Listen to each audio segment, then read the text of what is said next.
Simplisia itu dari mana asal-muasalnya ya. Nah, jadi untuk definisi dari Simplisia itu sendiri berdasarkan Pharmacopoeia Herbal Indonesia 2008 atau yang terbaru itu Pharmacopoeia Herbal Indonesia yang edisi kedua tahun 2017 ya.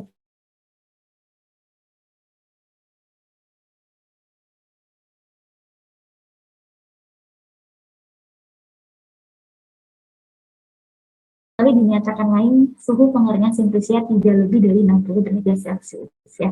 Jadi untuk Simplisia itu umumnya identik dengan yang bahan yang sudah dikeringkan gitu ya.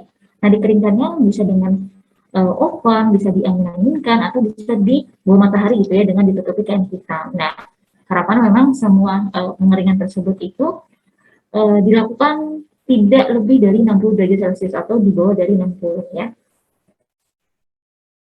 Nah, berikut penggolongan Simplisia. Jadi Simplisia itu ada 3 ya. Jadi ada Simplisia nabati, Simplisia hewani, dan Simplisia pelikan atau mineral.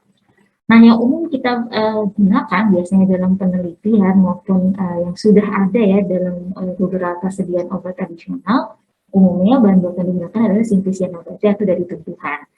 Nah, jadi ini bisa dalam bentuk tumbuhan yang utuh gitu ya, yang seperti herba, atau bagian tanaman bisa daunnya saja, atau kulit batangnya, bunganya, ya, buahnya, kulit buahnya, kulit batang atau batang intinya gitu ya. Banyak, jadi tergantung untuk apa yang digunakan seperti itu. Ataupun eksudat tanaman gitu ya, seperti misalnya getah gitu ya, sesuatu yang keluar dari tanaman seperti itu. Kemudian Simplisia hewani dapat berupa hewan utuh atau zat-zat berguna yang dihasilkan oleh hewan. Ya, jadi kalau di luar negeri itu di Cina tokek gitu ya, tokek dikeringkan, kemudian nanti dibuat sediaan seperti itu. Jadi tokeknya tuh utuh gitu ya. Kemudian kalau misalnya yang di Indonesia yang sudah banyak diteliti itu seperti lendir dari ikan gitu ya. Jadi lendir dari ikan itu yang diteliti ternyata memiliki aktivitas yang cukup baik untuk mikroba ya.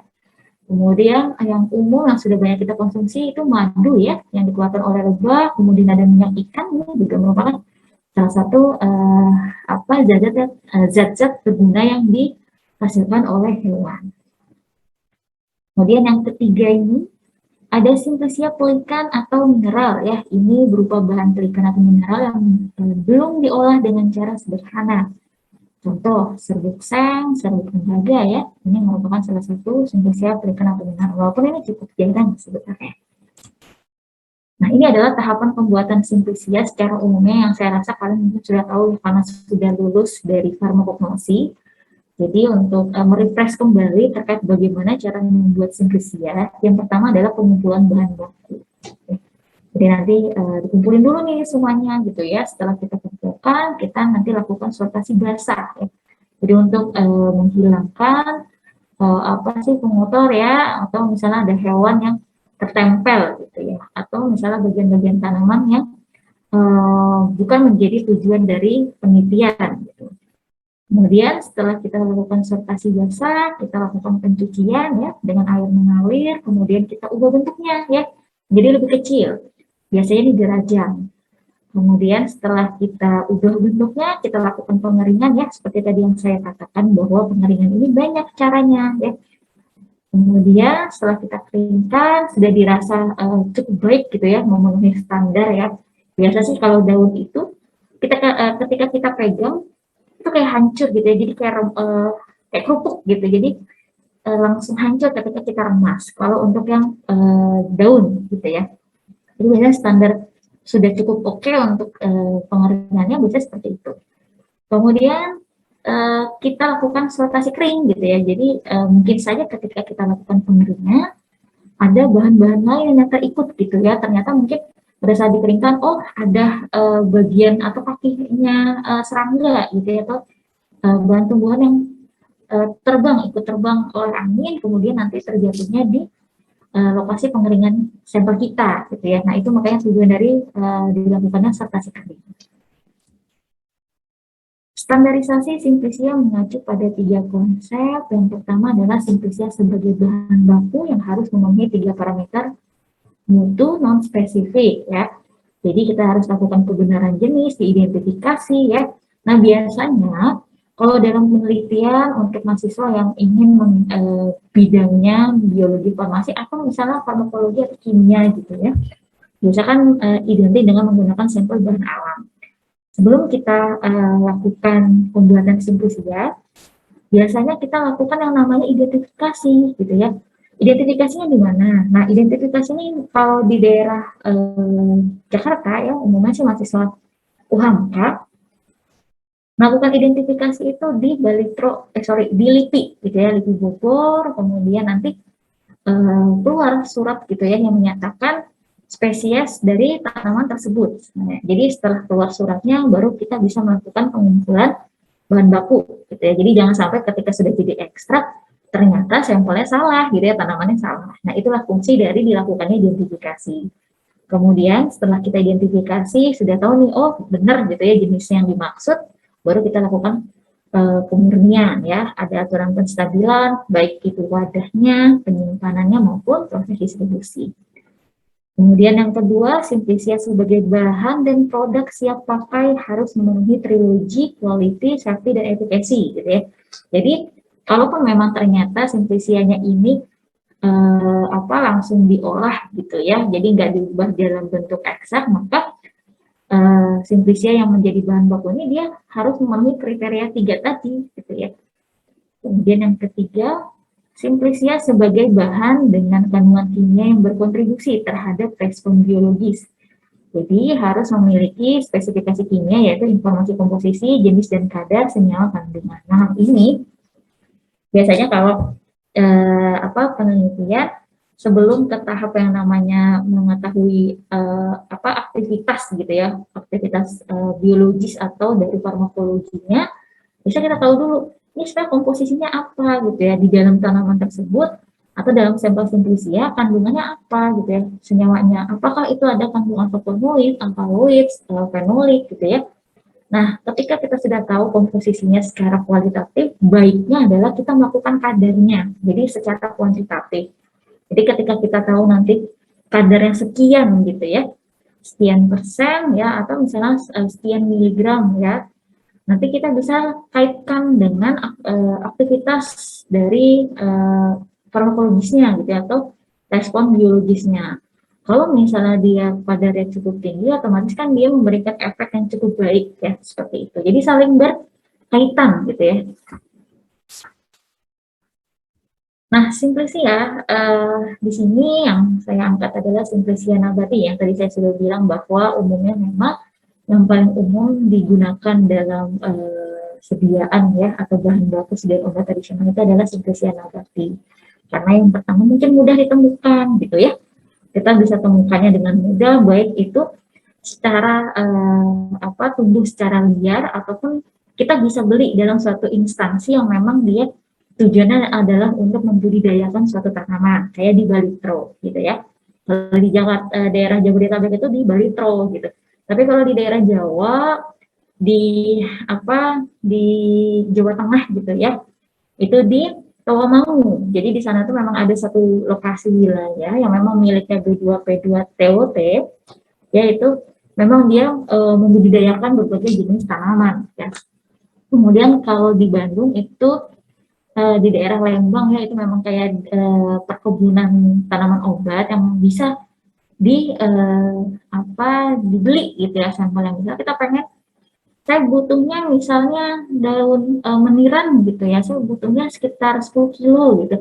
Nanti pasti akan disiapkan ya. Biasanya seperti itu. Kalau kita misalnya pengen suatu tanaman, nanti dicek memang ada ketersediaannya. Nanti kita biasanya langsung menerima dalam bentuk sudah dipanen, sudah selesai dipanen gitu ya. Atau bahkan ada yang beberapa melibatkan mahasiswa. Misalnya kalau saya pengennya ikut deh gitu ya, ikut panen gitu biar saya tahu gimana sih tanamannya gitu ya. Kalau misalnya dia misalnya dipanennya itu kapan gitu ya. Itu kan nanti semuanya akan mempengaruhi dari kandungan yang ada di sampel kita seperti itu. Makanya kalau untuk sumber tanaman ini dari simplisia nabati kita bisa peroleh dari yang tumbuh secara liar baik itu di pekarangan, di hutan ya, di perkebunan atau tanaman yang memang tujuannya dibudidayakan. Jadi ada dua ya. Nah, keduanya ini nanti pada akhirnya akan mempengaruhi kualitas dari bahan bakunya ya. Nah, metode yang digunakan dalam produksi untuk setiap jenis Simplicia sangat tergantung dari faktor ekonomi dan faktor lingkungan ya. Kemudian sehingga dapat disarankan jika di alam banyak terdapat dan biayanya rendah, maka bisa mengumpulkan bahan Simplicia dari tumbuhan liar. Sebaliknya, di alam langka dan biaya tinggi maka perlu dibudidayakan. Jadi memang ada beberapa tanaman yang ketika dia tuh memang sulit tumbuh, lebih baik kita dibudidayakan gitu ya. Nah, selain itu juga kalau misalnya ingin memilih suatu sampel menjadi suatu bahan baku, pastikan bahwa ketersediaannya itu ada gitu ya. Jangan sampai nanti sudah dijadi sebuah produk, ketika ingin dibuat dalam jumlah yang besar, bahan bakunya itu nggak tersedia, susah dicari gitu ya. Artinya kan dia tidak tidak bernilai yang cukup baik gitu ya, karena tidak mendukung proses dari produksinya. Contohnya di Meksiko, umbi Diosporiae ya dikumpulkan dari tumbuhan liar, sedangkan di Eropa daun digitalis diproduksi dengan budidaya. Nah, ini beberapa contoh tanaman yang liar. Itu adalah umbi Diosporiae yang di sebelah kanan ya, kayak ubi gitu ya, tapi bedanya dia agak ungu-unguan di dalamnya. Kemudian digitalis purpurea, ini untuk biasanya kerjanya di otot jantung, digitalis. Nah, permintaan tinggi Simplicia dari tumbuhan liar, tumbuhan itu akan menjadi langka atau bahkan terancam kemunahan. Nah, jadi gini, kalau di daerah Jawa ya, setahu saya itu ada beberapa industri industri obat tradisional yang dia itu bahan bakunya itu dari petani. Jadi memang ada suatu perkumpulan di suatu desa gitu ya, yang mereka itu nanam gitu ya, nanam di perkarangan rumahnya mereka, tanaman-tanaman tersebut nanti kayak ada tengkulaknya gitu ya, jadi ada yang ngumpulin. Nah, jadi dia membeli ke masyarakat tersebut gitu. Nanti si yang pengumpul ini yang akan distribusikan ke industri obat tradisional seperti itu. Jadi memang kalau salah itu ada kayak nama suatu perkumpulannya ya, kalau di daerah Jawa Tengah banyak malah di sana, karena memang selain industri obat tradisional itu lebih banyak didominasi di daerah Jawa, gitu ya. Di sana masyarakatnya juga mendukung, ya. Jadi karena mayoritas pekerjaannya adalah petani, mereka mengambil kesempatan tersebut, seperti itu. Contoh ditemukannya obat kanker yaitu paclitaxel atau turunan taxol dari kulit batang Taxus brevifolia, suatu tumbuhan kecil yang berasal dari Amerika Utara bagian barat. Nah, ini setahu saya juga sudah dikembangkan gitu ya ke uji klinis untuk yang si Taxus brevifolia ini ya. Walaupun sebenarnya memang belum di launching gitu ya terkait dari sediaannya. Karena apa? Karena ternyata untuk yang paclitaxel ini baik itu efek farmakologinya terhadap kanker gitu ya, ternyata efek sampingnya juga cukup tinggi, makanya masih dalam tahap penelitian. Itu setahu saya untuk yang si Taxus brevifolia ini, ya ini diteliti di Cina. Kemudian Simplicia yang banyak diminta dan alasan faktor lingkungan serta kualitas yang seragam. Terstandarisasi budidaya sangat diperlukan ya. Memang sebaiknya kalau untuk membuat suatu obat tradisional, yang paling baik itu adalah memang menggunakan tanaman yang dibudidaya ya. Karena apa? Karena kita kalau dibudidaya itu kita tahu umurnya. Selain kita tahu umurnya, biasanya sih jumlah tanaman yang kita dapatkan itu kondisinya sama gitu ya. Ketika dia dibudidaya semua, otomatis kan umurnya sama, sehingga kadar senyawanya juga kemungkinan besar akan sama gitu ya. Berbeda ketika tanamannya itu asalnya adalah tanaman liar yang kita tuh nggak tahu ini mungkin ada yang masih muda, ada yang sudah tua gitu ya. Kemudian ketika dikumpulkan bersamaan, itu nanti akan berbeda-beda kandungan kimianya. Jadi otomatis nanti akan mempengaruhi kualitas dari bahan baku ya, kualitas dari produk yang akan dihasilkan. Faktor yang mempengaruhi keseragaman, senyawa aktif, keamanan maupun kegunaan Simplicia. Yang pertama bahan baku ya tadi ya, bahan bakunya si Simplicia tadi, baik itu dari tanaman liar atau tanaman budidaya. Yang kedua, proses pembuatan Simplicianya. Nah, proses pembuatan Simplicia ini kalau misalnya benar-benar terstandarisasi sesuai dengan tahapan yang tadi di awal itu, harapannya sih nanti kondisi atau bahan baku yang akan digunakan sebagai obat tradisional gitu ya, digunakan untuk obat tradisional, itu akan mendukung gitu ya hasilnya. Cara pengepakan dan penyimpanan simplisia. Nah ini, jadi kalau untuk pengepakan itu biasanya sih harus tertutup rapat gitu ya, seperti minggu lalu tertutup rapat, tersimpan, terhindar dari sinar matahari gitu ya. Karena tadi nanti akan mempengaruhi dari si kadar senyawa gitu ya yang ada di dalam simplisia. Tanaman budidaya tanaman sebagai sumber bahan baku di Eropa dan Amerika mengacu pada GAP, Good Agricultural Practice gitu ya. Jadi kalau di luar negeri itu memang sih mendukung gitu ya kondisinya, sehingga kebanyakan memang tanaman di sana itu dibudidaya ya. Beda kalau di Indonesia masih ada yang tumbuhan liarnya ya, untuk menjadi sebuah produk obat tradisional. Kemudian untuk itu bibit tanaman harus dipilih. Untuk itu bibit tanaman harus dipilih yang baik, berkualitas atau bermutu tinggi, ditinjau dari penampilan dan kandungan senyawa berkhasiatnya. Ya, jadi ketika kita terima dari misalnya dari tengkulak gitu ya, itu nggak langsung semuanya kita terima, harus dilakukan seleksi gitu ya. Harus dicek lagi nanti kualitasnya, mungkin dari segi fisiknya dulu gitu ya. Kalau misalnya cukup baik ya nanti bisa diambil, dipilih. Kemudian misalnya rimpang, temulawak, kurkuma, santoriza, rhizome dipilih yang rimpangnya besar-besar dan kandungan kurkuminoidnya serta yang asidnya tinggi ya. Nah jadi dia seleksinya secara fisik dulu, dilihat dulu rimpangnya. Kalau yang kecil ya dieliminasi gitu ya. Kemudian dilakukan uji kadar ya. Kalau misalnya dia kandungan kurkuminoidnya sama minyak asidnya tinggi ya diterima. Tapi kalau misalnya cukup rendah ya, maka biasanya sih dieliminasi. Keunggulan dari tanaman budidaya yang pertama pasti kualitasnya simplisinya berkualitas ya, karena tadi kandungan dari senyawanya kemungkinan ya cukup tinggi gitu ya kalau misalnya kualitasnya tanaman budidaya, karena kan tadi umurnya sama, ketika ditanam barengan, ketika dipanen barengan gitu ya. Beda kalau misalnya tanaman liar itu kan dia tumbuhnya beda-beda gitu ya. Nah walaupun sih ketika dipanennya sama, tapi kan umur tumbuhnya itu berbeda gitu. Yang kedua, sama rata atau homogen, sehingga dari waktu ke waktu akan dihasilkan simplisia yang bermutu mendekati ajik atau konsisten. Yang ketiga, akan dihasilkan produk obat tradisional yang reproducible atau ajik khasiatnya. Ya. Itu memang yang paling berpotensi untuk dijadikan bahan baku itu adalah yang tanaman budidaya. Tanaman budidaya dapat bervariasi kualitasnya bila ditanam secara monokultural, ya tanaman tunggal dibanding dengan tanaman tumpang sari ya. Tumpang sari itu kayak misalnya ada 2 atau lebih jenis tanaman dalam satu area. Jadi kalau di sawah gitu ya, biasanya kan di tengah-tengah yang batas antara padi lahan sawah dengan lahan yang satunya itu kan bisa di tengahnya kayak ada tanah gitu ya, terus ditumbuhin sama ditumbuhin sama tanaman lain. Nah, itu maksudnya kalau tumpang sari. Tapi kalau untuk yang dimaksud dengan tanaman budidaya itu memang harapannya adalah satu lokasi itu memang tujuannya untuk menanam tanaman tersebut saja, jadi nggak ada tanaman yang lainnya. Kemudian faktor lain yang berpengaruh, tempat tumbuh, iklim, pemupukan, waktu panen, pengolahan pasca panen, dan seterusnya.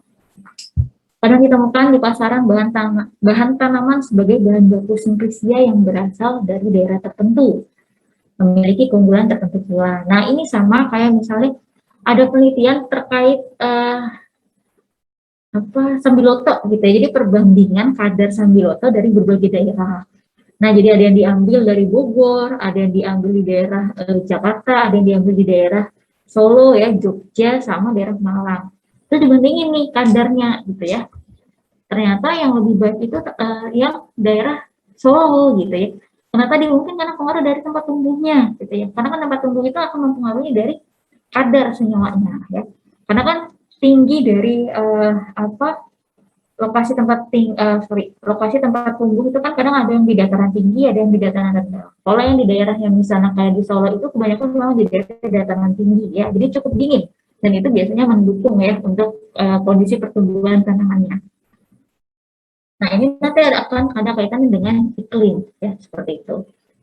Kemudian waktu panen ini juga akan mempengaruhi ya. Jadi ada beberapa tanaman itu yang misalnya daun gitu ya. Oh, ternyata cukup baiknya dipanennya itu misalnya pagi gitu ya. Jadi misalnya jam 9 sampai jam 10 atau jam 9 sampai jam 11 mungkin karena faktor apa menghindari gitu ya terjadinya proses fotosintesis seperti itu. Atau misalnya ada tanaman bagian tanaman lain dan ternyata waktu panennya cukup baik dilakukan di sore hari gitu ya.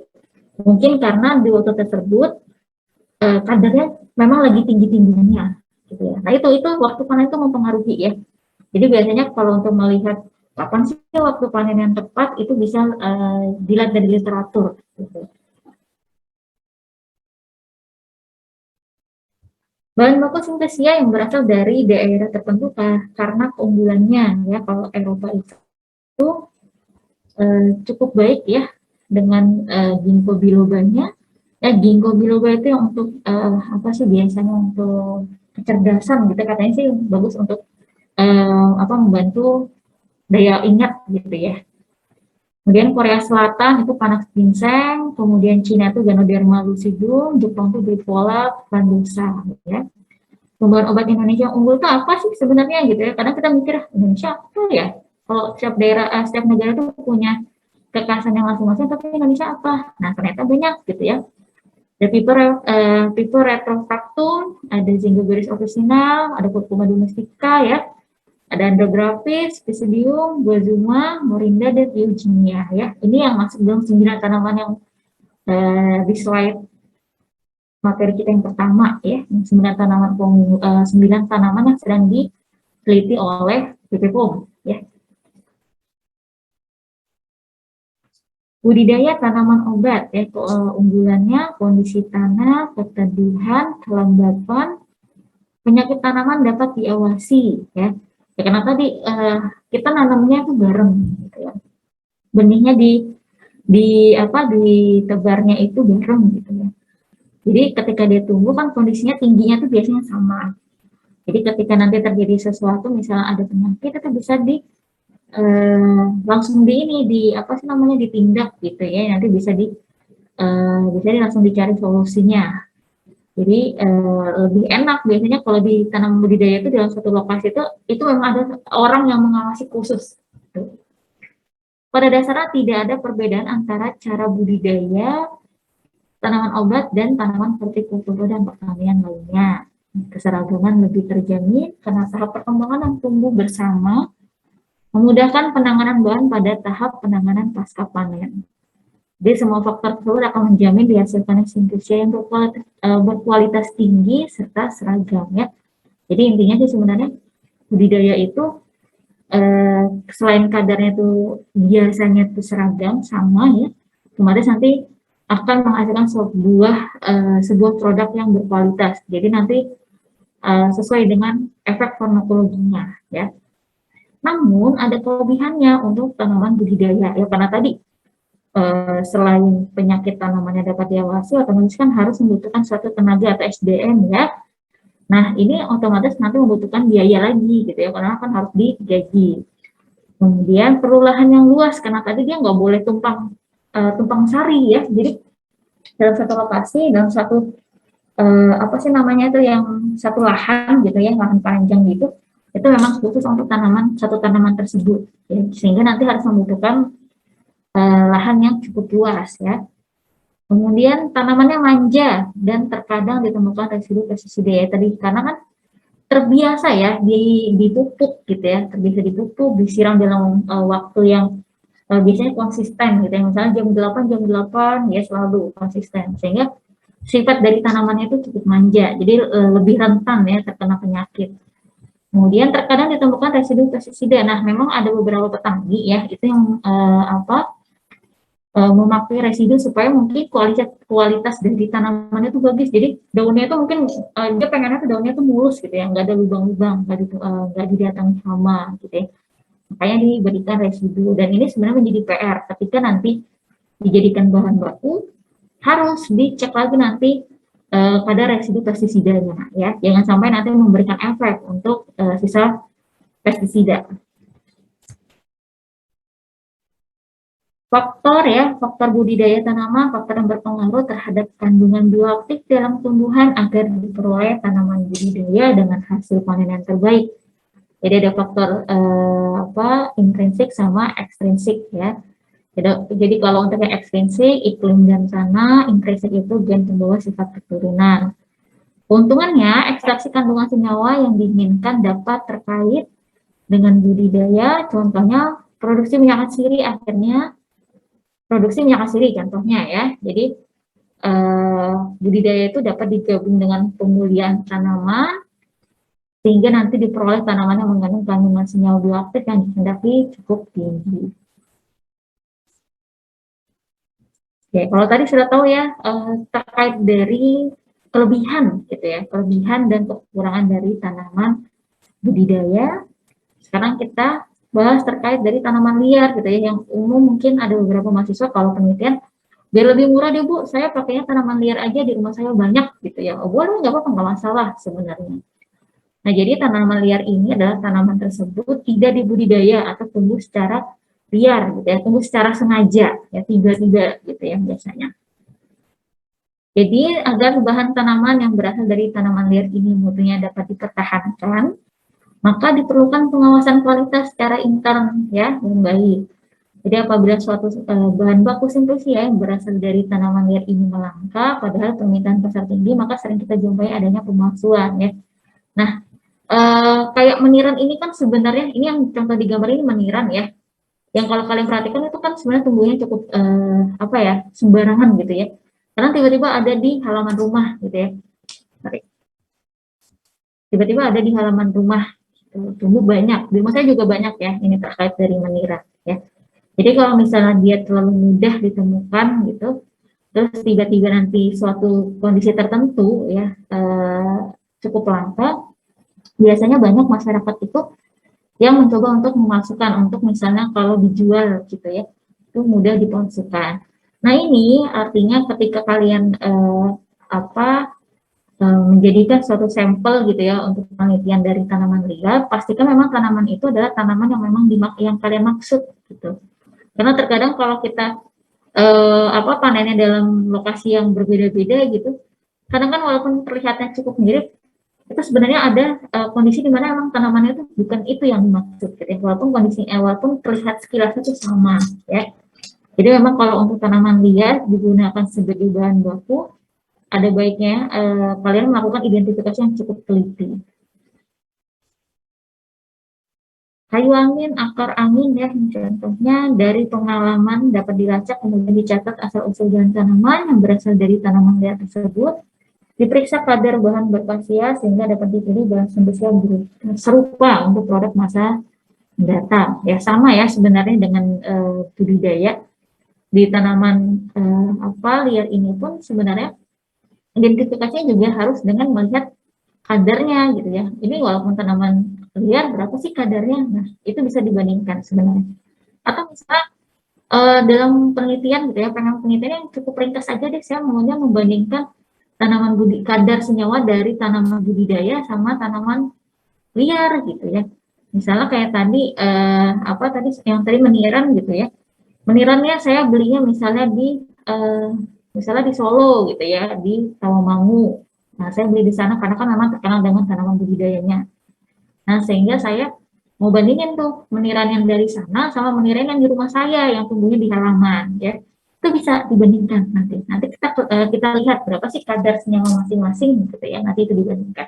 Itu sudah masuk dalam suatu penelitian ya sebenarnya.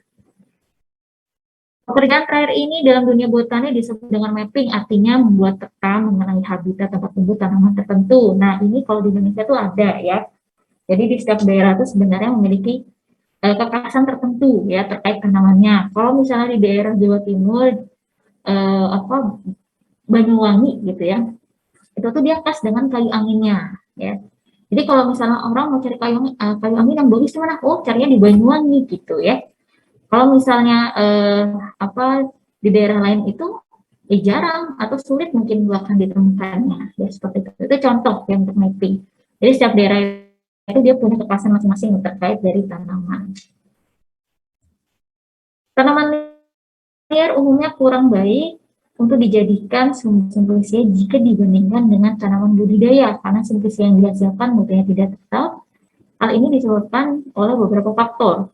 Yang pertama, umur tumbuhan atau bagian tumbuhan yang dipanen tidak tepat atau berbeda-beda. Ya, nah ini tadi saya bilang kalau tanaman liar itu kan munculnya tiba-tiba itu kan nggak ada yang tahu ya. Kalau misalnya tumbuh dalam satu lokasi yang sama, kita kadang menemukan ada yang masih pendek, ada yang sudah tinggi gitu ya. Itu kan dari situ udah kelihatan tuh umurnya sebenarnya. Sehingga itu nanti akan mengaruh dengan kadar senyawa aktifnya. Kemudian yang kedua, jenis tumbuhan yang dipanen sering kurang diperhatikan gitu ya. Jadi simplisia yang diperoleh itu sehingga tidak sama. Kayak tadi saya bilang kadang walaupun dalam satu lokasi yang sama, kita lihatnya sekilasnya itu semuanya sama, mirip gitu ya. Itu kadang-kadang emang jenisnya itu ternyata berbeda walaupun sekilasnya itu sama. Makanya kalau untuk tumbuhan liar itu atau tanaman liar ini harus cukup di identifikasinya cukup teliti gitu ya. Jangan sampai nanti salah ya mengambil tanaman liar sebagai bahan baku. Lingkungan tumbuh yang berbeda, perbedaan kadar kandungan senyawa aktif. Ini jelas kayak tadi saya sudah kasih contoh terkait dari lingkungan tumbuh yang berbeda. Oke, itu saja terkait bahan baku simplisia sebagai simplisia sebagai bahan baku tumbuhan obat tradisional ya. Silakan jika ada yang ingin ditanyakan terkait dengan simplisia.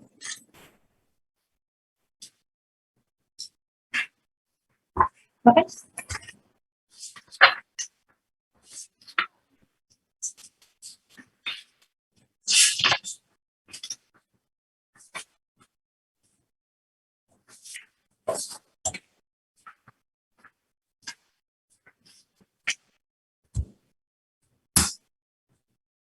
Jadi kalau tadi dari tanaman gitu ya, yang berbeda lokasi itu bisa dicek juga gitu. Misalnya saya mau ngecek deh kadar abunya gitu ya. Kadang kan lokasi itu mempengaruhi dari logam ya, kadar logam yang ada dalam suatu sampel. Misalnya Elwina pengennya ngebandingin nih, misalnya sampel tanaman sambiloto yang ada misalnya di daerah Bogor dengan yang ada di daerah misalnya daerah Jogja ya. Saya pengen ukur nih berapa sih misalnya kadar logamnya, kadar abunya ya. Nah, atau sama cek identifikasi cemaran logamnya gitu ya. Itu bisa menjadi suatu penelitian. Nanti dari sana kalian uji tuh aktivitas antimikrobanya, misalnya seperti itu. Itu cukup mudah ya. Jadi sampelnya dari lokasi yang berbeda nanti dibandingkan nih kadar abunya. Oh, ternyata kalau di daerah Bogor tinggi ya kadar logamnya ya, kadar abunya juga tinggi gitu. Berbeda dengan simplisia sambiloto yang diambil dari daerah Jogja ya. Seperti itu tadi salah satu perbedaan lokasi tempat tumbuh ya walaupun tanamannya itu sama. Kayak kemarin itu ada mahasiswa saya yang skripsi ya. Jadi dia membandingkan daun saga. Sebenarnya bukan sampel dia itu ngambilnya sih daun saga tapi dari Balitro ya. Nah, kadar fenoliknya dia itu misalnya sekitar 80 gitu. Ternyata hasil penelitian sebelumnya tanaman daun saga yang dari India itu kadar fenoliknya ternyata rendah gitu ya. Nah, itu bisa dibahas. Itu salah satu faktornya karena lokasi tempat tumbuh ya. Seperti itu. Bahkan ada yang ingin ditanyakan?